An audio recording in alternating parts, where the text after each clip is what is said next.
Hello everyone, welcome to engineers point. आज से हम शुरू कर रहे हैं आरसीसी का most important topic limit state method.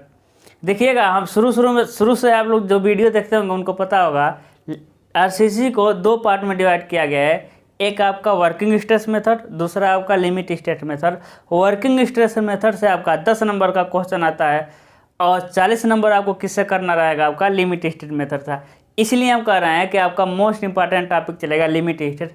आज के बाद सारे टॉपिक को हम किस मेथड से कवर करेंगे, लिमिट स्टेट मेथड से।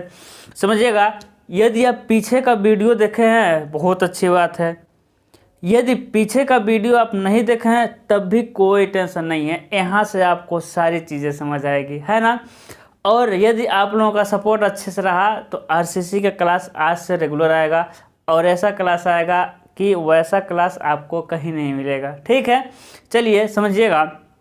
आरसीसी में अब क्या करेंगे, हम शुरू में देखिएगा, आराम से समझना है, एकदम बेसिक से लेकर हाई लेवल तक चलेंगे, एक भी स्किप नहीं करना है और 0.2 1.5 पर नहीं करके देखना है। ओके, चलिए समझिए। आरसीसी को शुरू करने से पहले कुछ हम टर्म को यूज करेंगे बार बार, जैसे हम कहेंगे डिफॉर्मेशन, हम कहेंगे डक्टाइल, हम कहेंगे ब्रिटल, है ना। तो इस चीज़ों को समझते हैं कि ये सारे क्या हैं। जैसे कि हम बार बार यूज करेंगे इलास्टिसिटी, है ना, क्या हो जाएगा आपका इलास्टिसिटी यानी प्रत्यास्थता। तो अब प्रत्यास्थता क्या है समझिएगा, जब किसी ऑब्जेक्ट पे फोर्स लगाते हैं, आप लोग पढ़े हुए हैं मैकेनिक्स का, है ना। जब किसी ऑब्जेक्ट पे फोर्स लगाते हैं तो उस ऑब्जेक्ट का क्या होता है, डिफॉर्मेशन होता है ना। और जब फोर्स लगाते हैं तो डिफॉर्मेशन खत्म हो जाता है। तो पदार्थ के इस गुण को ही क्या कहते हैं हम लोग, प्रत्यास्थता, है ना, इलास्टिसिटी कहते हैं ना।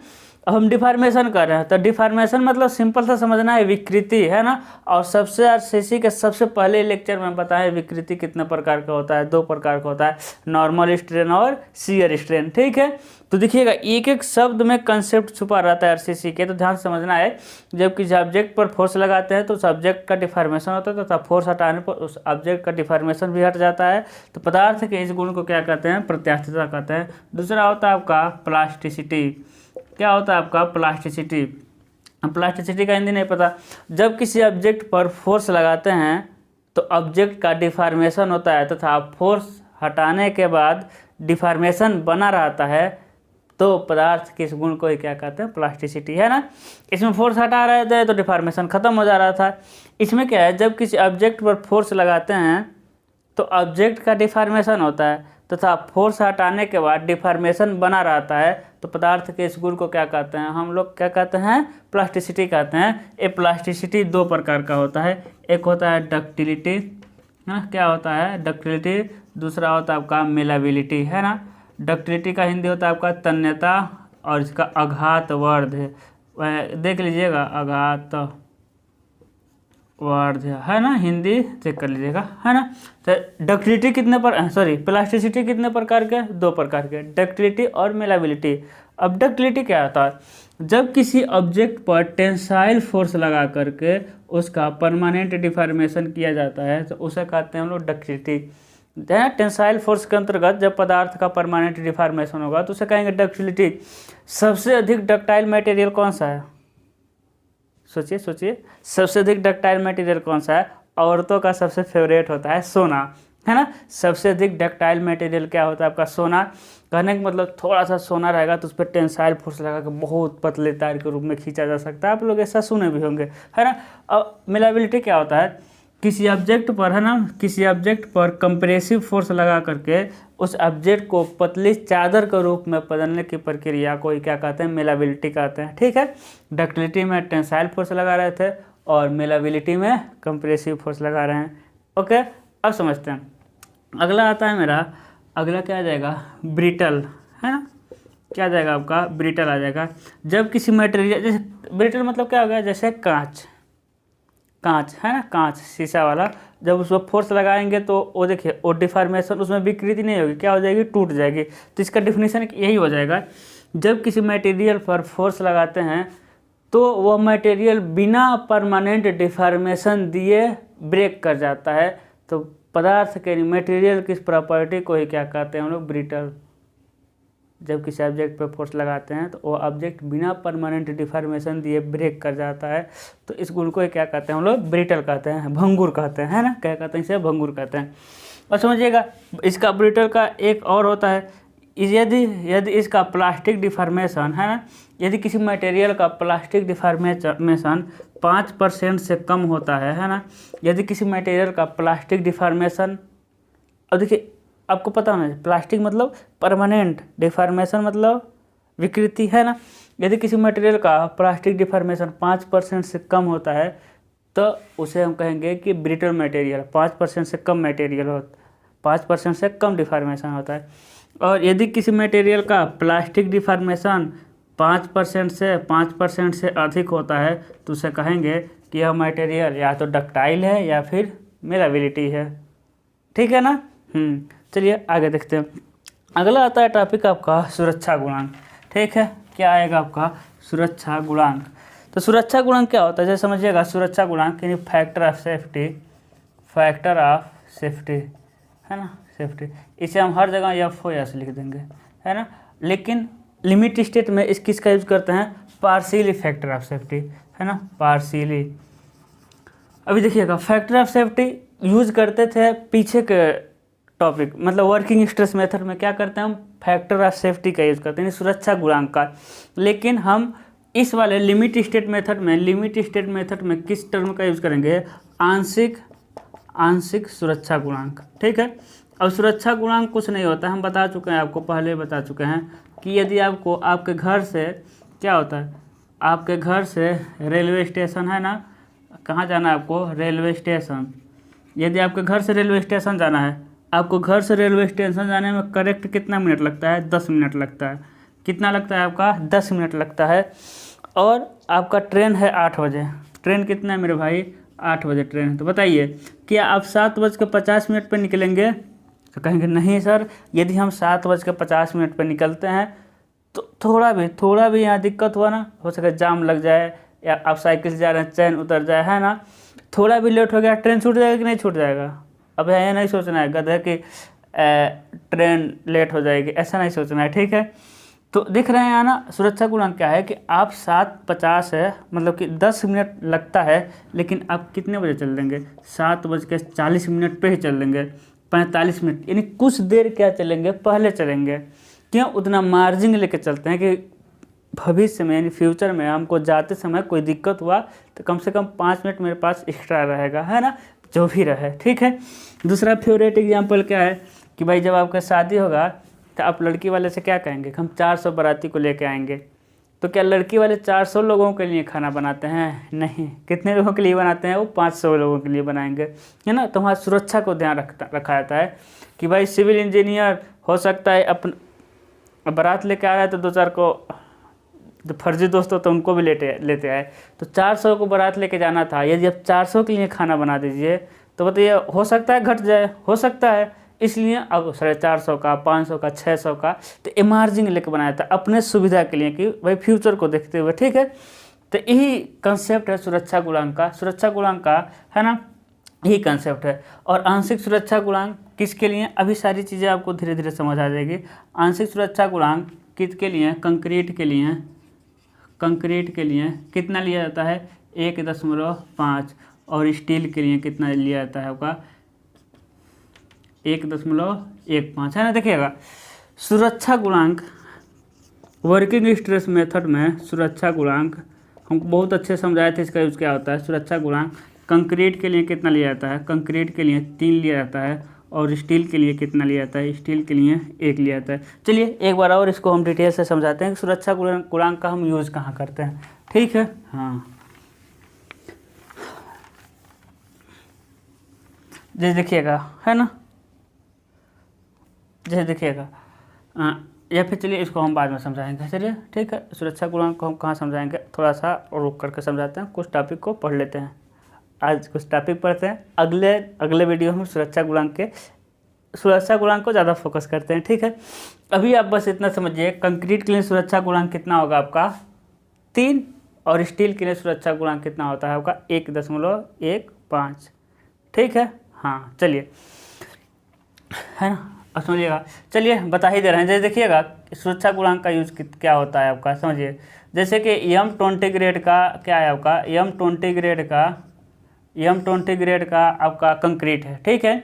यानी A20 क्या है, M मतलब होता है मिक्स, मिक्स मतलब सीमेंट बालू गिट्टी का मिक्सर क्या कहलाता है, मिक्स कहलाएगा, ठीक है। अब समझिएगा 20 क्या है आपका, अभिलाक्षणिक सामर्थ्य कितना है आपका, 20 न्यूटन प्रति mm²। अब अभिलाक्षणिक सामर्थ्य कैसे निकलता है आपको पता है ना, इसे अल्टीमेट स्टेट्स भी कहते हैं। अभिलाक्षणिक सामर्थ्य क्या होता है समझिएगा, है ना। 15 सेंटीमीटर का एक घन लेंगे, एक घन नहीं लेंगे, बहुत सारे घन लेंगे, 15 सेंटीमीटर का घन लेंगे, ठीक है। इसमें क्या करेंगे, कंक्रीट भरेंगे, 24 घंटा बाद इसको पानी में रख देंगे, यानी 90% आर्द्रता पर। पानी में तो 100% आर्द्रता है, 90% आर्द्रता पर रख के कितने दिन बाद, 28 दिन बाद जब इस पर कंप्रेसिव फोर्स लगाएंगे, है ना, तब इसका सामर्थ्य 20 से अधिक होना चाहिए। अच्छे से हम बता रहे हैं, ठीक है ना। FC के क्या है, अभिलाक्षणिक सामर्थ्य, अभिलाक्षणिक सामर्थ्य, ठीक है। अब समझिएगा, यानी 15 सेंटीमीटर के घन में 90% आर्द्रता पे 28 दिन बाद संपीड़न सामर्थ्य चेक करने पर 95% घन के पास होने की संभावना होती है, सिर्फ 5% घन के फेल होने की संभावना होती है। इसका मतलब क्या हुआ, हम क्या करना चाहते हैं, अभिलाक्षणिक सामर्थ्य कैसे चेक करते हैं, हम 100 घन बनाते हैं, 15 सेंटीमीटर का कितने क्यूब बनाएंगे, 100 क्यूब। इसमें क्या भर देंगे, सबसे पहले इसमें भर देंगे कंक्रीट, उसके बाद 24 घंटा बाद 100 घन कंक्रीट को किस में रख देंगे, हम पानी में रख देंगे, यानी 90% आर्द्रता पे, ठीक है। उसके बाद 28 दिन के बाद हम इस पर क्या करेंगे, सब पर कंप्रेसिव फोर्स लगाएंगे, है ना। सब पर क्या लगाएंगे हम 28 दिन बाद, है ना। और तापमान कितना चाहिए, 27 ± 2 डिग्री सेल्सियस तापमान, यानी कमरे के तापमान पे सारा हम काम करेंगे। ऐसा नहीं कि बहुत सारा धूप मिले तो जाइए काम कर दीजिए, नहीं, कमरे के तापमान पे करेंगे, ठीक है। उसके बाद सब पर हम कंप्रेसिव फोर्स लगा कर चेक करेंगे। 100 घन में से 95 घन का संपीड़न सामर्थ्य 20 से अधिक आना चाहिए। 95 घन का, भाई 96 आ गया तो और बात अच्छी बात है, कम से कम कितना, 95 घन का सामर्थ्य, यानी M जो लिए उससे अधिक होना चाहिए। यही M 25 ले लिए होते हैं तो 95 घन का सामर्थ्य 25 से अधिक आना चाहिए। M 30 ले लिए होते हैं तो 95 घन का सामर्थ्य 30 से अधिक होना चाहिए। और 5 घन का सामर्थ्य, है ना, मैक्सिमम 5 घन का सामर्थ्य, अधिकतम 5 घन का सामर्थ्य 95 से, है, मैक्सिमम 5% का घन, मैक्सिमम 5% घन यानी कम हो सकता है ना। यानी मैक्सिमम 5 घन कितने पे फेल हो सकते हैं, 20 से कम पे फेल हो सकते हैं, मैक्सिमम 5 घन। ये तो 2 घन हुआ, 1 घन हुआ तो और अच्छी बात है ना। तो यही होता है आपका अभिलाक्षणिक सामर्थ्य। अब सिंपल समझिए अभिलाक्षणिक सामर्थ्य क्या है।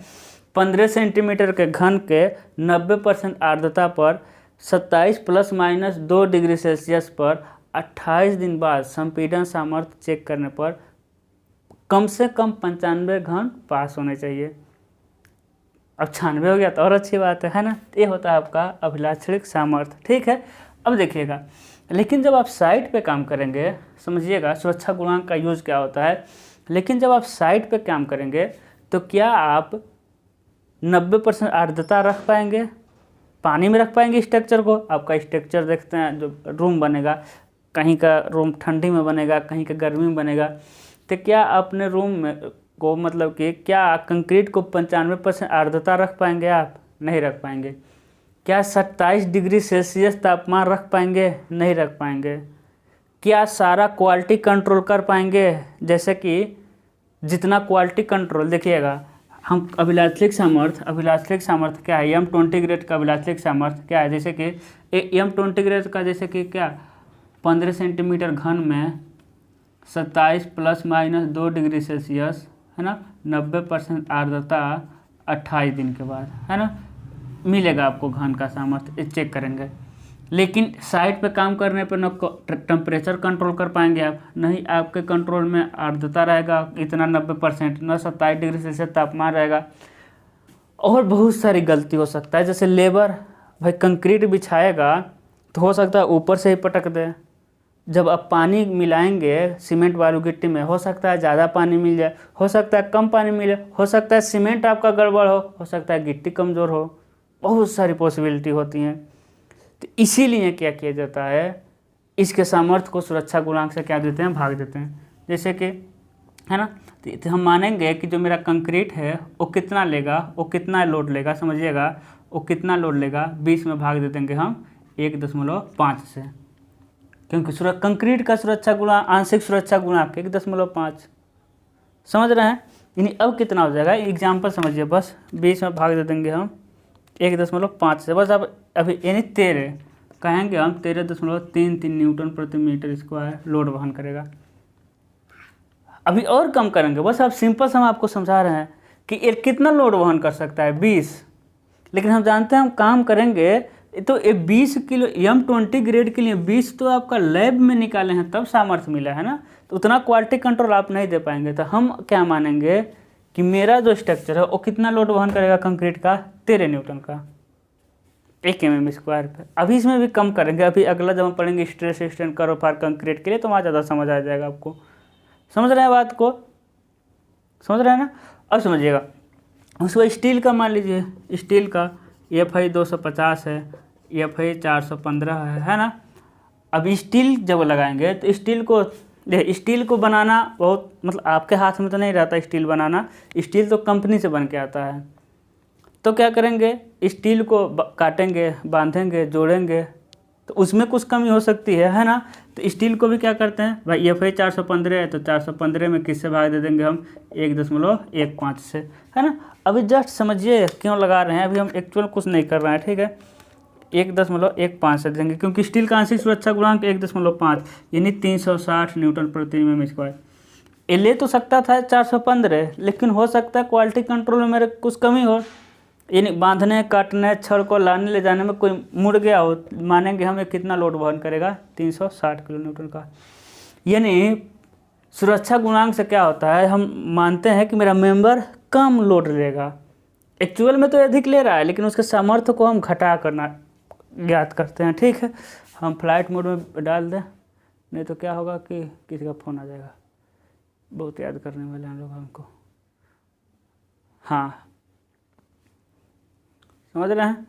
अब इसको थोड़ा हम और ऊपर उठा सकते हैं भाई, अब हो ज़्यादा कुछ ना दिख जाए, ठीक है ना। समझ रहे हैं बात को, है ना, समझ रहे हैं। तो कहाँ थे, बस एक कंसेप्ट याद रखना है कि लिमिट स्टेट मेथड में हम स्ट्रेंथ को घटा कर लेते हैं, स्ट्रेंथ को क्या करते हैं, घटा कर लेते हैं कि भाई दिक्कत ना हो आगे, क्योंकि एकदम अल्टीमेट पे काम नहीं करना है ना। जो शुरू से वीडियो देखते होंगे उनको पता है ये इसके अब अल्टीमेट चरम प्रतिबल भी कहते हैं, है ना। अब समझिएगा, उसको आता है लोड का, है ना, क्या आता है लोड। अब क्या करते हैं ना, लोड को ना हम बढ़ा कर लेते हैं, समझिएगा। जैसे कि 20 किलो न्यूटन का लोड लग रहा है मेंबर पर, कितने का लोड लग रहा है आपका, 20 किलो न्यूटन का, है ना। कितने का लोड लग रहा है, P किलो न्यूटन का। तो इसमें क्या करेंगे हम, गामा मटेरियल के आंशिक सुरक्षा गुणांक से गुणा कर देंगे।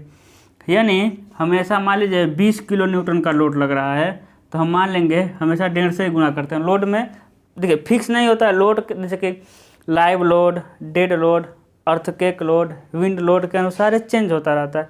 लेकिन जनरल कंडीशन में भार के लिए सुरक्षा गुणांक कितना लेते हैं, 1.5 लेते हैं। तो ये तो हो जाएगा यानी 30 किलो न्यूटन, सिंपल सा। तो बस यही दोनों चीज़ आपको याद रखना है।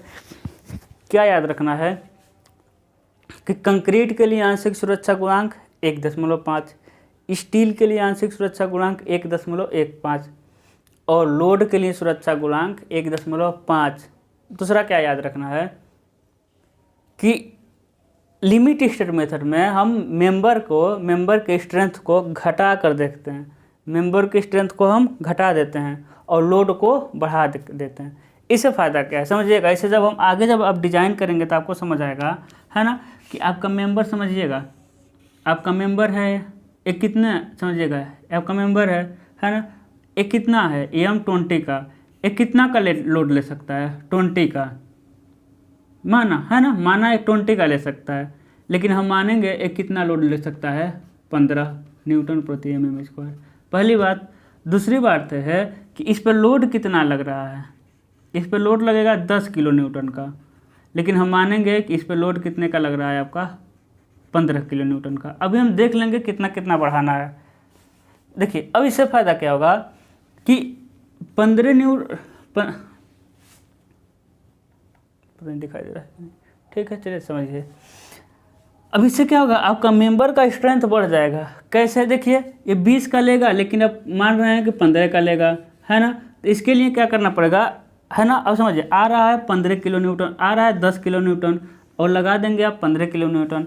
इससे आपका जो बीम की, है ना, बीम का जो साइज रहता है ना, थोड़ा साइज बढ़ जाता है, चौड़ाई गहराई, है ना। क्योंकि 10 किलो न्यूटन का लोड वहन करना है आपको। अब बीम का डिजाइन, अब बीम कितना चौड़ा और गहरा बनाएंगे, इसे डिजाइन कहते हैं, ठीक है। बहुत सारी चीज़ें डिजाइन में होती है। तो 10 किलो न्यूटन आपको वहन कराना है और आप ये मान के चल रहे हैं कि हम 15 वहन कराएंगे। तो बताइए, और बीम आपका सेफ जा रहा है कि नहीं। आपका सामर्थ्य लेगा 20 किलो न्यूटन लेकिन आप मानेंगे कि 15 ही ले रहा है, समझ रहे हैं। तो बताइए सेफ है कि नहीं है। आपका बीम एकदम सेफ रहता है लिमिट स्टेट मेथड में, यानी बीम के सामर्थ्य को घटा कर देखते हैं और लोड को हम बढ़ा कर देखते हैं, समझ रहे हैं। चलिए आगे चलते हैं, अभी इसको हम अच्छे से समझेंगे, ठीक है। अभी जैसे जैसे आगे चलते जाएंगे वैसे वैसे समझते जाएंगे। अभी तो आप लोग सीखेंगे बहुत सारी चीज़ें, ठीक है। चलिए आगे देखते हैं। अब आएगा आपका स्ट्रेस स्ट्रेन कर्व ऑफ, यहाँ सब शुरू हो जाएगा। Stress strain curve of concrete के लिए प्रतिबल विकृति आरेख। क्या हो जाएगा आपका, कंक्रीट के लिए प्रतिबल विकृति आरेख है, ठीक है। अब देखिएगा इधर क्या हो जाएगा आपका स्ट्रेन, है ना। इधर क्या हो जाएगा आपका स्ट्रेन हो जाएगा और इधर क्या हो जाएगा आपका स्ट्रेस हो जाएगा, ये प्रतिबल हो जाएगा और इधर क्या हो जाएगा आपका विकृति हो जाएगा, ठीक है। अब क्या करेंगे, अब इसका स्ट्रेस स्ट्रेन कर्व बनाएंगे तो कैसा मिलेगा, ऐसा मिलता है, ऐसा मिलेगा, है ना। यानी मैक्सिमम स्ट्रेंथ यहाँ मिल रहा है ना, और मैक्सिमम स्ट्रेंथ इन स्ट्रेन, ठीक है, स्ट्रेन है। मैक्सिमम स्ट्रेंथ कितने पे मिलेगा, 0.002 विकृति पे। कहने का मतलब है, एक देखिएगा, ये आपका mx है, ये आपका my है, ये हो जाएगा आपका mz हो जाएगा, ठीक है। mx my और mz दिखाई दे रहा है, ठीक है। अब समझिएगा, है ना। अब समझिए mx my मतलब mz मतलब क्या हुआ, m मान लेते हैं m 10 है, a 15 है, a 20 है। यानी कहने का मतलब m 10 हो सकता है, 15 हो सकता है, a 20 हो सकता है, a 20 हो सकता है, 25 हो सकता है, a 30 हो सकता है। यानी जो mx है से बड़ा my है, से बड़ा mz है ना। यानी बढ़ता हुआ ग्रेड है। अब बढ़ता हुआ ग्रेड है, ठीक है। कौन सा ग्रेड आपका है, बढ़ता हुआ ग्रेड है, गलत बन गया था, अब सही है। अब समझिएगा कंक्रीट का, देखिएगा दो टर्म यूज़ कर रहे हैं हम, कंक्रीट का यूज़ करेंगे, आरसीसी यूज़ करेंगे। तो कंक्रीट में आरसीसी नहीं कंसीडर करना है। ये स्ट्रेस स्ट्रेन कर्व क्या है, सिर्फ कंक्रीट का है, इसमें छड़ नहीं डाले हैं, उसका हम डायग्राम बना रहे हैं, ठीक है। देखिएगा तो अधिकतम विकृति, अब ये डायग्राम कहाँ से मिला, ये बता दिया गया है, ये कहाँ कैसे कैसे हुआ, ये तो रिसर्च करके आपको बता दिया गया है कि ऐसा ही बनता है, ठीक है। और आपको बता देंगे हम क्यों ऐसा बनता है, ठीक है। यानी कहने का मतलब अब देखेंगे मैक्सिमम विकृति कितने, मैक्सिमम सामर्थ्य, देखिए सामर्थ्य है ना, मैक्सिमम सामर्थ्य देखिए सबका मैक्सिमम सामर्थ्य। तो मैक्सिमम सामर्थ्य कितने विकृति पे बन रहा है, 002। अब जानते हैं विकृति यूनिटलेस और कैरेक्टरलेस नहीं, यूनिटलेस और डायमेंशनलेस होता है ना। और देखिए यानी जब इस मेंबर पर जब हम फोर्स लगाएंगे तो कितना डिफॉर्मेशन देगा, 0.002, है ना। जब फोर्स लगाए तो 0.002 जब डिफॉर्मेशन होगा ना, वही उसी समय इसकी मैक्सिमम ताकत होगी। उसके बाद जैसे फोर्स बढ़ाएंगे, है ना, जैसे उसके बाद फोर्स बढ़ाएंगे, उसके बाद जैसे ज़्यादा स्ट्रेन हुआ, 0.002 से थोड़ा भी ज़्यादा स्ट्रेन हुआ, तो देखिए उसकी सामर्थ्य क्या होने लग रही है, घटने लग रही है। बात को समझ रहे हैं, उसकी सामर्थ्य क्या हो रही है, घटने लग रही है ना। तो किसी भी कंक्रीट का मैक्सिमम सामर्थ्य कितने विकृति पे बनता है, तो आप कहेंगे 0.002 विकृति पे, ठीक है। कितने विकृति पे, 0.002 विकृति पे, है ना, मैक्सिमम स्ट्रेंथ देता है। अब देखिए एक चीज़ आप गौर करने वाली बात है ना, इसको हम खतरे के निशान से लिखेंगे। देखिए mx यहाँ तक आ रहा है ना, my यहाँ तक आ रहा है, mz कहाँ तक आ रहा है, यहाँ तक आ रहा है ना।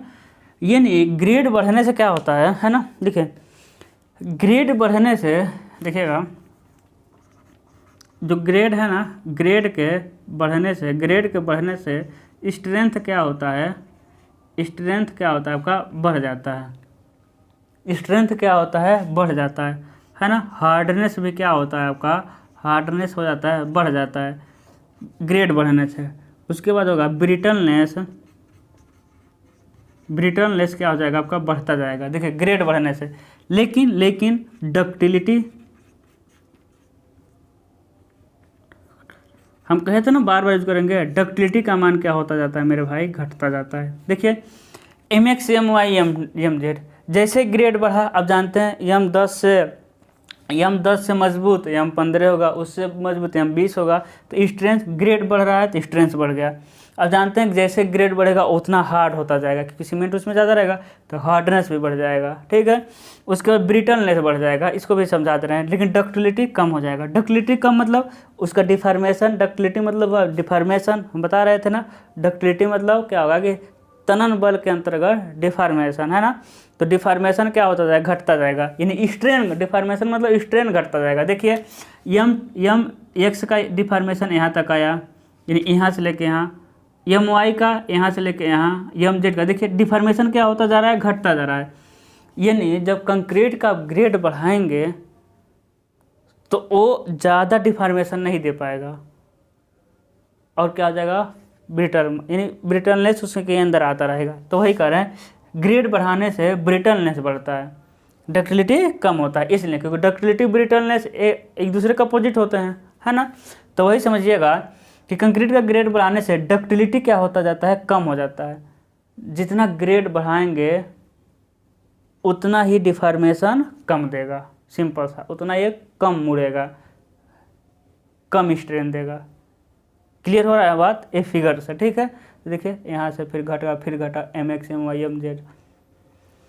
अब तो एक कई ग्रेड के लिए हो गया, अब हम सिंगल ग्रेड के लिए स्टडी करेंगे, ठीक है। अब देखिएगा, है ना, ये तो समझाने के लिए था। अब क्या करेंगे, हम सिंगल एक बनाएंगे ऐसा, ठीक है। अब बताइए मैक्सिमम, है ना। अब देखिए मैक्सिमम स्ट्रेन कितने पर मिलेगा, देखिए मैक्सिमम स्ट्रेन कितने मिलेगा, है ना। ए स्ट्रेन हो गया, एक क्या हो गया आपका, स्ट्रेस हो गया। अब किसी एक को ले रहे हैं, ठीक है, ये तो समझाने के लिए था, कई सारा था। अब क्या ले रहेंगे, किसी एक के लिए ले रहेंगे। तो किसी एक के लिए अभिलाक्षिक सामर्थ्य को क्या कहते हैं हम लोग, FCK,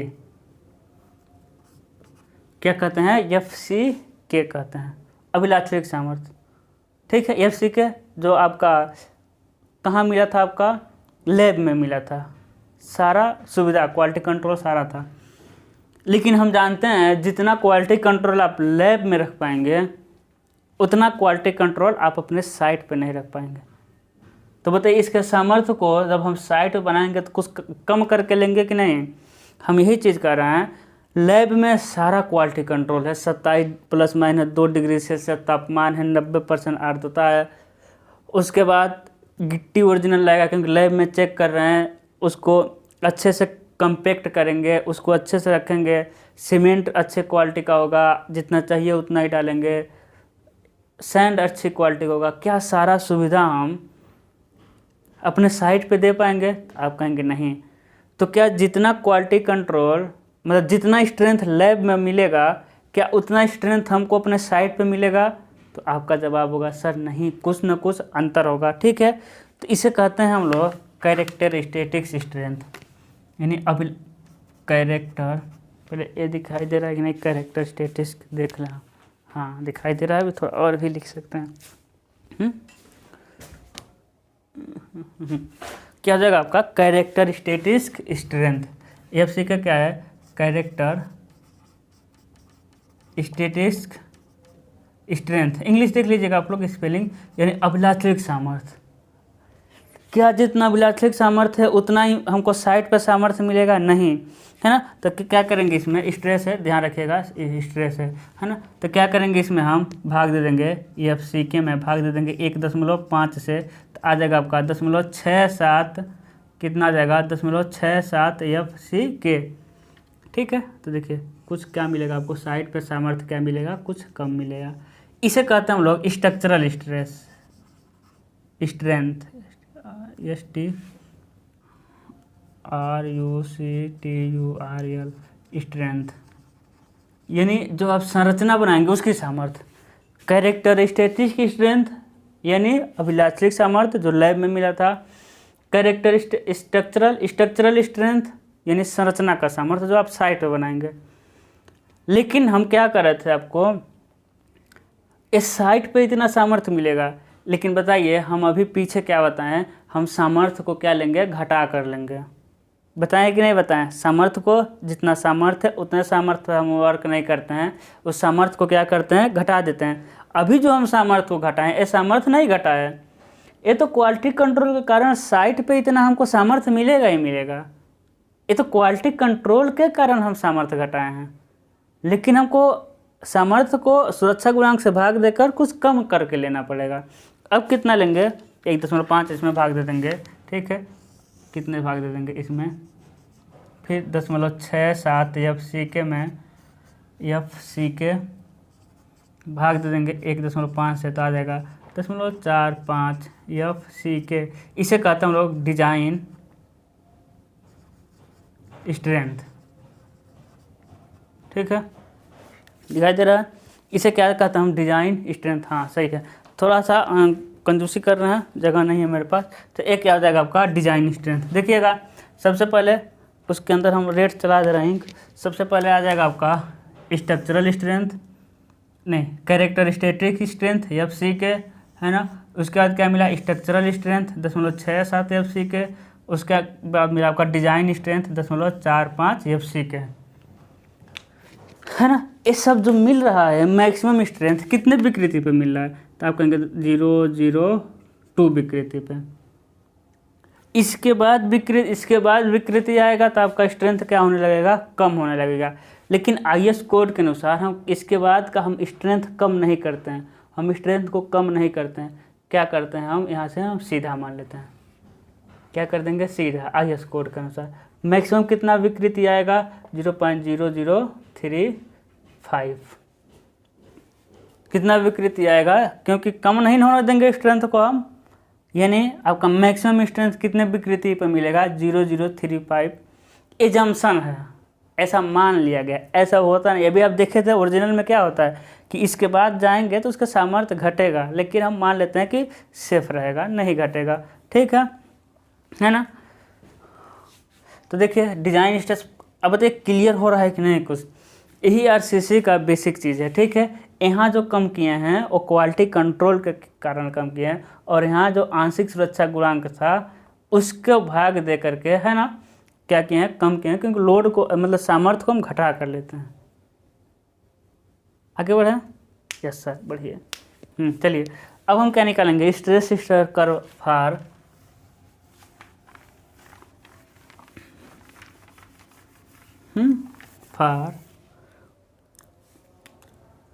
स्टील, माइल्ड स्टील, या नहीं स्टील, स्ट्रक्चरल स्टील नहीं, सिर्फ स्टील लिखिए, रेनफोर्समेंट के लिए। अब देखिएगा, अब लोग स्टील स्ट्रेस स्ट्रेन करो फॉर माइल्ड स्टील पढ़े होंगे इस तरह, हाँ ऐसा पढ़े होंगे, है ना। तो इसको हम अच्छे से बनाएंगे, इस तरह नहीं बनाएंगे, क्योंकि हमको स्टडी करना है। तो हम बहुत सारी चीज़ें जो टिपिकल होती हैं उसको हम आसान भाषा में कर देते हैं। हम कैसे पढ़ेंगे इसको, हम देखिएगा, है ना। इधर आ जाएगा आपका स्ट्रेन, इधर क्या आ जाएगा आपका स्ट्रेस आ जाएगा, स्ट्रेस। ठीक है, देखिए हम सीधे जाएंगे यहाँ से, इस तरह चले जाएंगे हाँ, है ना। इसको क्या किया, सीधा कर दिए। ठीक है, सिविल इंजीनियर किसी को भी सीधा कर सकता है। हाँ, अब देखिएगा एक क्या हो जाएगा आपका FY मतलब क्या हुआ, FI 250 का FY कितना हो गया आपका 250 न्यूटन प्रति mm²। यील्ड स्ट्रेस है ना, यील्ड यहाँ से मिलता है आपका yield point, upper yield point, lower yield point. ठीक है, तो FI 415 का एफ वाई कितना मिलेगा आपका 415 न्यूटन प्रति mm²। एफ आई 500 का एफ वाई कितना मिल जाएगा आपका 500 न्यूटन प्रति mm²। यानी इसके बाद क्या होगा ना, इसके बाद इल्ड के बाद, अब जानते हैं इल्ड पॉइंट क्या होता है। इल्ड पॉइंट के बाद देखिए, इसके बाद देखिए बिना प्रतिबल बढ़ाए, बिना बल बढ़ाए विकृति क्या होती रहती है, बढ़ती रहती है। ये देखिए इल्ड पॉइंट यही मिलेगा, बल नहीं बढ़ा यानी प्रतिबल नहीं बढ़ा लेकिन विकृति बढ़ता रहा, तो इसे कहते हैं इल्ड पॉइंट, है ना। तो इल्ड स्ट्रेस कितना मिलेगा, इल्ड स्ट्रेस जितना रहेगा उतना। इसमें भी सेम प्रोसेस है, जैसे क्या करेंगे, जैसे ग्रेड बढ़ाएंगे स्ट्रेंथ बढ़ेगा, ग्रेड बढ़ा देंगे तो क्या हो जाएगा, स्ट्रेंथ बढ़ेगा, है ना। लेकिन देखिए डक्टिलिटी क्या होती जाएगी, कम होती जाएगी। इसमें भी सेम प्रोसेस है ना, कि स्टील का ग्रेड बढ़ाने से ब्रिटलनेस बढ़ता है, ब्रिटलनेस बढ़ता है, स्ट्रेंथ बढ़ता है, हार्डनेस बढ़ता है, लेकिन डक्टिलिटी कम होती जाती है। हम कहते हैं F I 250, F I 415, ductility मतलब डिफॉर्मेशन समझना आया, ठीक है, ठीक है ना। F I 250, F I 415, F I 500 में सबसे ज़्यादा डिफॉर्मेशन कौन देगा, सबसे ज़्यादा कौन मुड़ेगा, तो आपका आंसर होगा सर 250 मुड़ेगा। लेकिन हम कहते हैं इन तीनों में सबसे अधिक सामर्थ्य किसके पास होगा, तो सबसे अधिक सामर्थ्य 500 के पास होगा। समझ रहे हैं ना, है ना, हाँ कि ना, अरे हाँ, है ना। अब देखिएगा उसके बाद यहाँ क्या हो जाएगा, ये हो जाएगा आपका एफ आई, ठीक है। उसके बाद हम जानते हैं, देखिए क्या छड़ में हम क्वालिटी कंट्रोल करेंगे, नहीं। क्या छड़ अपने घर बनाते हैं, नहीं, छड़ तो बन के आता है, लेकिन इसमें हम सुरक्षा गुणांक से भाग देंगे। कंक्रीट में 2 बार दिए थे, इसमें 1 ही बार देंगे, क्योंकि कंक्रीट में हमको क्वालिटी कंट्रोल के कारण सामर्थ्य घटाए थे, लेकिन इसमें तो क्वालिटी कंट्रोल हम करते नहीं है। लेकिन इसमें भी क्या करेंगे, आप छड़ को काटेंगे, बांधेंगे, मोड़ेंगे, तोड़ेंगे, तो कुछ सुरक्षा के लिए इसके भी सामर्थ्य को क्या करेंगे, हम भाग दे मतलब कि घटा कर लेंगे। तो कितना घटा कर लेंगे, है ना, एफ वाई में भाग दे देंगे हम 1.15 से, है ना, 1.15 कितना आ जाएगा 0.87, ठीक है। ये आपका स्ट्रेस है, तो मिल जाएगा आपका 0.87 एफ वाई, 0.87 एफ वाई, है ना। इसे कहते हैं इल्ड स्ट्रेस, स्ट्रेंथ भी कह सकते हैं, है ना, इल्ड स्ट्रेस कहते हैं, या फिर इसे क्या कहते हैं, डिजाइन स्ट्रेस, ठीक है। इसे क्या कहते हैं आपका इल्ड स्ट्रेस, इसे कहते हैं डिजाइन स्ट्रेस, ठीक है ना। इसे क्या होता है, रेड वाला कहाँ गया, है ना।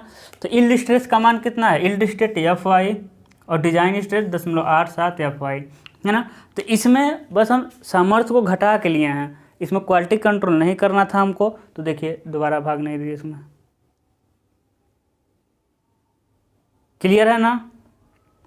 अब देखिए इन्हीं दोनों स्ट्रेन स्ट्रेस कर्व, यानी stress strain curve for concrete, stress strain curve for steel के आधार पे हम कुछ एजम्पशन मिला है। एजम्पशन मतलब क्या होता है, एजम्पशन मतलब होता है मान्यता, कि ऐसा हमको मानना पड़ेगा, ऐसा एक्चुअल में नहीं होता है, लेकिन हम अपने स्टडी में सुविधा के लिए हमको ज़्यादा ताम झाम ना करना पड़े, कुछ चीज़ें हमको मानना पड़ेगा। अब क्या क्या मानना पड़ेगा, ऐसा देखिए ऐसा नहीं होता है, लेकिन मानना पड़ेगा, ठीक है, हाँ, है ना। चलिए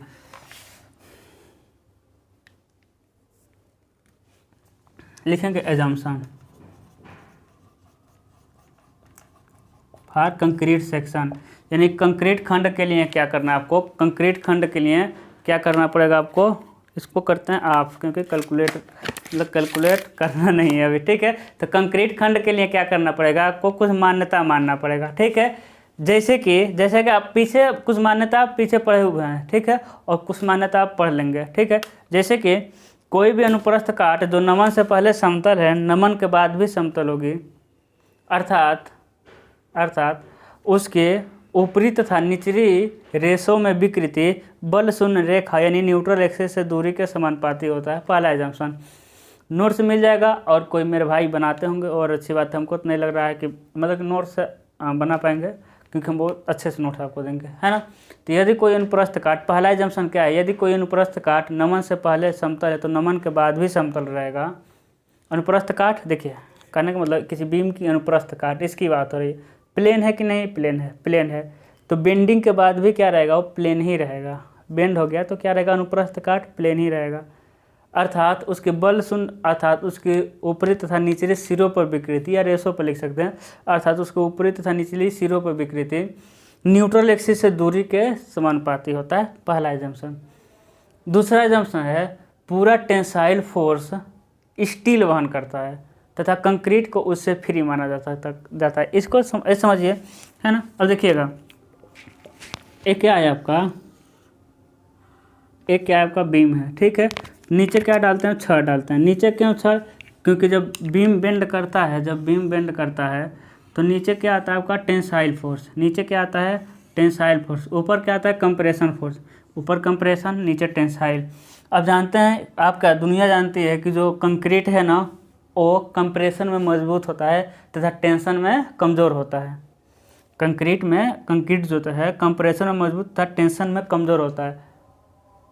ऐसा बोल देंगे तो गलत हो जाएगा। देखिए ओरिजिनल लैंग्वेज क्या है कि जो कंक्रीट खंड होता है वो संपीड़न में मजबूत होता है तथा टेंशन में कमज़ोर होता है संपीड़न के अपेक्षा।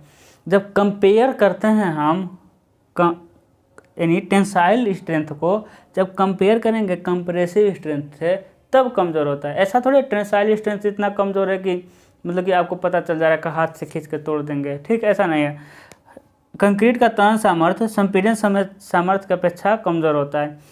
तो कंक्रीट को तनन सामर्थ्य में मजबूत करने के लिए नीचे क्या डाल देते हैं हम, छड़ डाल देते हैं, है ना। यहाँ आ जाएगा आपका न्यूट्रल एक्सिस, कहीं ना कहीं आपको मिल जाएगा न्यूट्रल एक्सिस, ठीक है।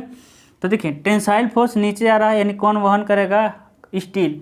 तो क्या नीचे का कंक्रीट एक भी तनन बल नहीं वहन करेगा मेरे भाई? कुछ ना कुछ तो तनन बल नीचे का भी कंक्रीट वहन करेगा, कुछ ना कुछ तो करेगा।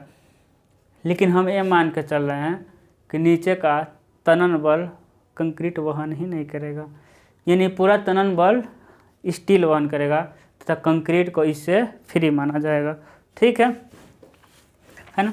उसके बाद अगला एजम्पशन क्या है आपका कि बेंडिंग में है ना, कंक्रीट के बेंडिंग में संपीड़न के सबसे बाहरी सिरे पर विकृति, अधिकतम विकृति कितना होता है आपका, है ना, मैक्सिमम स्ट्रेस बताइएगा। नमन के दौरान कंक्रीट के संपीड़न जोन के सबसे बाहरी सिरे पर विकृति 0.0035 होता है। होता कि नहीं होता है? यस सर होता है। और कंक्रीट पर संपीड़न फोर्स लगा कर चेक करेंगे, और जो स्टील का था एक कौन सा फोर्स लगा के चेक करेंगे, टेंसाइल फोर्स लगा के एक कर्व बनाए हैं, ठीक है, एक कंप्रेशन फोर्स लगा के बनाए हैं। अब मैक्सिमम स्ट्रेन कहाँ था, 0.002। अगला क्या है कि कंक्रीट का डिजाइन स्ट्रेस स्ट्रेंथ कह लीजिए, स्ट्रेस कह लीजिए, बात एक ही हुआ। कंक्रीट का डिजाइन स्ट्रेंथ कितना लेते हैं, 0.45 FC के, जहाँ FC के क्या है, अभिलाक्षणिक सामर्थ्य, है ना। आगे बढ़ते हैं। उसके बाद होता है स्टील का डिजाइन स्ट्रेस कितना होता है, 0.87 FY लेते हैं। स्टील का विकृति कितना लेते हैं, 0.87 FY अपान में ES प्लस 0.002 इतना लेते हैं स्टील, यानी नमन बेंडिंग के दौरान, है बेंडिंग के दौरान टेंसाइल जोन के सबसे बाहरी सिरे, यानी बेंडिंग के दौरान स्टील में विकृति 0.87 FY ES प्लस 0.002 आया होता है, ऐसा मान लेते हैं। IS कोड एजम्पशन मान लिया तो आपको मानना पड़ेगा। एक ऐसे आया वो कह दिए, सब कुछ चीज़ें आपके हाथ में नहीं होती। ये देखिए विकृति बराबर क्या होता है, प्रतिबल बटा, देखिए ई बराबर क्या होता है, प्रतिबल बराबर प्रतिबल अपान विकृति। तो विकृति क्या हो जाएगा, प्रतिबल अपान में ई। तो ये तो समझ आता है, प्रतिबल अपान में ई, प्रतिबल 0.87 लेते हैं, और ES ये ई मतलब यंग्स मॉडुलस, एस मतलब स्टील, और 0.002 जोड़ देते हैं सब, उतना ज़बरदस्ती, हाँ उतना कह दिए सब, तो हमको मानना पड़ेगा, ठीक है। ये हो गया आपका। उसके बाद होगा क्या कि जीरो से लेकर है ना बेंडिंग के दौरान कंक्रीट का प्रतिबल विकृति या रेख जीरो से 002 विकृति तक पैराबोलिक होती है, उसके बाद सीधी लाइन हो जाती है। ये भी विकृति आपका क्या है, आपका एजम्पशन है। ठीक है, तो आज के लिए बस इतना ही। अब देखिएगा, ये आपका बेसिक था, ये आपका आरसीसी का इतना बेसिक था कि एफ वाई क्या होता है, एफ सी के क्या होता है, एजम्पशन क्या होता है, stress strain curve for concrete के लिए कैसे देखते हैं, स्टील के लिए कैसे देखते हैं। अगला जो लेक्चर होगा वो मोस्ट इम्पॉर्टेंट लेक्चर होगा, न्यूट्रल एक्सिस। ठीक है, तो वीडियो को यदि आप 4 सेमेस्टर से हैं, आप चाहते हैं अच्छे से क्लास चले, तो ज़्यादा लोगों तक शेयर करिए, क्योंकि फिर 6 सेमेस्टर वाले लड़के ऐसे किए, क्योंकि व्यू आता है तभी हम लोग के होता है ना अंदर के आप पढ़ाई कर मतलब पढ़ाना है। लड़के मेरे पास कुछ लड़के हैं हमसे जुड़े हुए। ठीक है, तो ज़्यादा लोगों तक फैला दीजिए, वीडियो को भेज दीजिए। और कोई डाउट है कमेंट कर दीजिए, और कोई क्वेश्चन होगा व्हाट्सएप नंबर है डिस्क्रिप्शन में, बहुत सारी चीज़ें आप कर सकते हैं। सारी चीज़ें हम नोट्स वगैरह भी आपको अच्छे से प्रोवाइड करेंगे, सारी चीज़ें फ्री ऑफ कास्ट रहेगी यहाँ। तो आज के लिए बस इतना ही, मिलते हैं अगले लेक्चर में। Good luck.